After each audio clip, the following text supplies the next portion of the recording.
ছেলেবেলা একটা কবিতা পড়েছিলাম, তার একটা অংশ হলো, জ্যাঠামিতে পাকা ছেলে বেশি কথা কয় সে। অতিরিক্ত কথোপকথন মানুষের ব্যক্তিত্বকে নষ্ট করে, মানুষের মস্তিষ্কের উর্বরতা হারায়। বিগত সরকারের আমলে আমরা কি দেখতে পেয়েছি, প্রায় মন্ত্রীগুলো কথা একটু বেশিই বলতেন।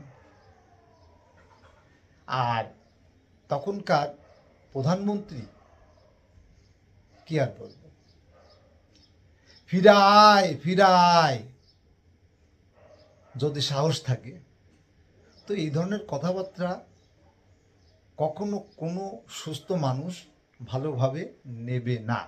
আর এসবের কারণে তাদের পতনের মূল। সারা বাংলাদেশের মানুষ এমনভাবে বিষিয়ে উঠেছিল যে তাদের ক্ষমতা ছাড়তে বাধ্য হয়েছিল। বর্তমান সরকারের মেয়াদ সবে মাত্র 2 মাস হলো। এখানে আমরা একটা জিনিস দেখতে পাচ্ছি, আর সেটা হলো মাননীয় প্রধানমন্ত্রী জনাব তারেক রহমান, তিনি অনেকটা বোবার মতোই, অনেক ভেবে চিনতে উনি কথা বলছেন।